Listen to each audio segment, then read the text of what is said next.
আছে? আরো কষ্ট না, বাচ্চা আছে, বিয়ে হয়েছিল, তালাক হয়ে গেছে। আচ্ছা, স্বামীর সাথে কি কারণে ডিভোর্স হয়েছে সেই কথাগুলো বলেন। জি, নেশা করতো। শুধু নেশা পানির জন্য ছেড়ে দিয়েছেন না অন্য কোনো কারণ? নেশা যদি সংসার অশান্তি করে তাহলে নেশা পানির জন্য স্বামীকে তো ছাড়তেই হবে। আর কোনো বিষয় না? আর সব বিষয়ে মনে করেন যে নেশা পানি খেয়ে যদি মানুষকে অত্যাচার করে, জ্বালা টাকা পয়সা নষ্ট করে, তাহলে এখানে কোনো সুখ শান্তি থাকবে? আচ্ছা, স্বামীর গ্রামের বাড়ি কোথায়? কুমিল্লা। কুমিল্লা। আপনার বাড়ি কোথায়? রংপুরে। রংপুর। কিভাবে পরিচয় হলো? প্রেম করেছেন? মাশাআল্লাহ, খুব সুন্দর গল্প। তো আসলে কতদিন প্রেম করেছেন তার সাথে? 6 মাস। কিভাবে পরিচয় হলো একটু যদি বলতেন। আমাদের এখানে আসছিল হলো কিভাবে, কে প্রস্তাব দিয়েছে সেই কথাটা বলেন। আমার স্বামী আমাকে পছন্দ করছিল প্রথমেই? হ্যাঁ। এক দেখায় এক দেখায় না পিছনে পিছনে আবার ঘুরছিল? পিছনে তো ঘুরতেই হবে। কতদিন ঘুরেছে?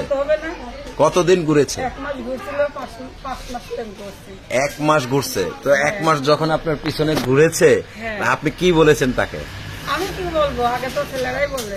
আছে না, মেয়েদের পিছনে ছেলেরা যখন ঘুরে ডিস্টার্ব করে তখন মেয়েরা একটু মানে খারাপ ব্যবহার করে। তো খারাপ ব্যবহার করেছেন?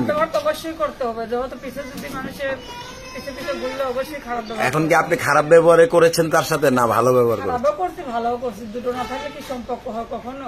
আচ্ছা, তার মানে খারাপ ব্যবহার করাতেই এরপরে মনে লেগে গেছে নাকি? এরকম কোন বিষয় কি? থাপ্পড় তো দিয়েছিলাম, থাপ্পড় দিয়েছিলাম। আল্লাহ, মানে প্রেমের আগে থাপ্পড় দিছেন? দর্শক আচ্ছা, একটা দিছিলেন না? কত কষ্ট থেকে ভালো করে মানুষ জানে। একটা থাপ্পড় দিছিলেন না আরো বেশি? দুইটা গালে দিছিলেন না অন্য কোথাও? না, অন্য কোথাও তো দেওয়া যায় না, গালের মধ্যে দিছিলাম। 2 গালে 2টা। এরপরে আপনার কোনো প্রবলেম হয়নি তো? আমার কিসের প্রবলেম হবে? আছে না অনেক ছেলে মায়া বেড়ে গেছে। আচ্ছা, ও ছেলেটা মানে যিনি আপনার প্রেমিক ছিল আবার স্বামীও হয়েছিল, তো উনি কি কিছু বলেনি আপনি যখন থাপ্পড় দিয়েছিলেন?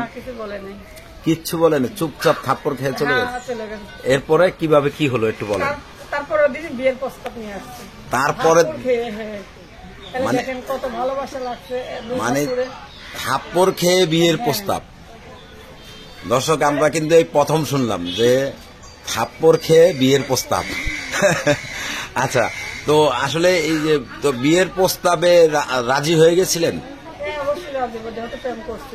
প্রেম করেছেন। আচ্ছা, প্রেম করলে তো মানুষ কত জায়গায় ঘুরতে যায়, আপনি কোথায় কোথায় গিয়েছিলেন? তাহলে তো আপনার প্রেমের পূর্ণতা হয়নি, অপূর্ণতা রয়ে গেছে। প্রেম করলে তো মানুষ একটু পার্কে যায়, বুট বাদাম খায়, সিনেমা দেখে। আমাদের মধ্যে পার্কে বুট বাদাম এগুলা খায় না।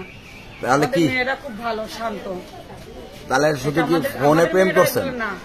শুধু ফোনে প্রেম করছেন? ফোনেও করছি, বাসা আসতো, খালার বাসা আসছিল এখানে। আর এমনি দেখা সাক্ষাৎ? দেখা সাক্ষাৎ মানে খালার বাসা। খালার বাসা। আচ্ছা, বুঝতে পারছি। দর্শক, আপনারা শুনলেন তো। আসলে এই যে কত বছর সংসার করেছেন? সংসার জীবন তো না থাকলে 2টা বাচ্চা আছে না।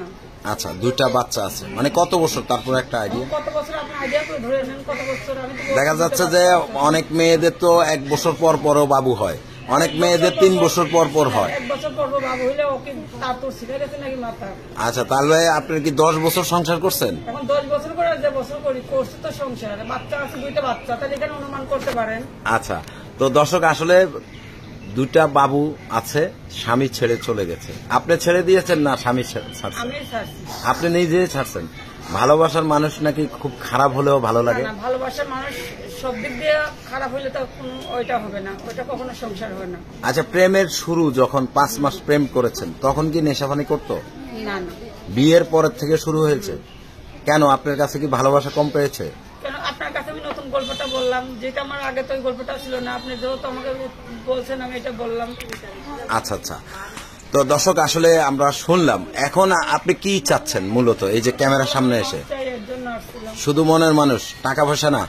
টাকা পয়সা তো লাগবেই। অনেক মেয়েরা তো আছে যে টাকা পয়সা লাগবে না, ভালো মনের মানুষ লাগবে। মানুষও লাগবে, টাকা পয়সাও লাগবে। আচ্ছা, তো আসলে মনের মানুষটা কেমন হতে হবে? মনের মানুষটা ভালো হতে হবে। ভালো বলতে বয়স্ক না ইয়াং বয়স? কখনো কথা না, মানুষের মন দিয়ে ব্যবহার দিয়ে কথা, বয়সের এখানে কোনো কথা আসে না। মানে মন ভালো হলেই হবে। মন ভালো হইতে হবে। আচ্ছা, তো আপনার সাথে যোগাযোগের কোনো ব্যবস্থা আছে? হ্যাঁ, আপনার নাম্বার একটু নাম্বারটা বলেন।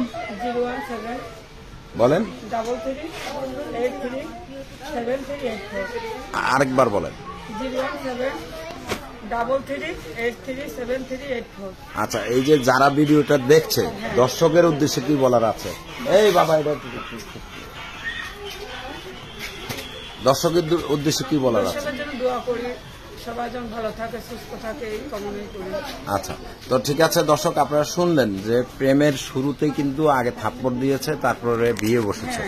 তো আসলে সেই কথাটাই আমরা আপনাদের উদ্দেশ্যে তুলে ধরলাম। আপনাদের যদি ভালো লাগে, এটা তো শুনেন, আমি একটা কথা বলি, এটা তুলে ধরার মানেটা কি আমি বলি এখন। যত এটা তুলে ধরলে ভালো হবে, যেহেতু কোনো খারাপ কষ্ট করার আগে যেমন এটা মনে থাকে সবার। আচ্ছা, খারাপ মা বোনকে বলার আগে এটা যেমন ঠাকুরের কথাটা মনে রাখে। আচ্ছা, এই কথাতে তো আমার আর একটু কথা বেড়ে গেছে। বলেন, ধরেন খারাপ কথা তো বেশিরভাগ ফোনে বলে, তো দেখা যাচ্ছে যে ফোনে তো আর থাপ্পড় দিতে পারবেন না, তো কি দিবেন? মনে থাপ্পড় না, এটা মনে রাখবে যে ভালো মায়ের সন্তান এটা কখনো বলবে না। ভালো মায়ের সন্তান এটা কোনোদিনও বলবে না।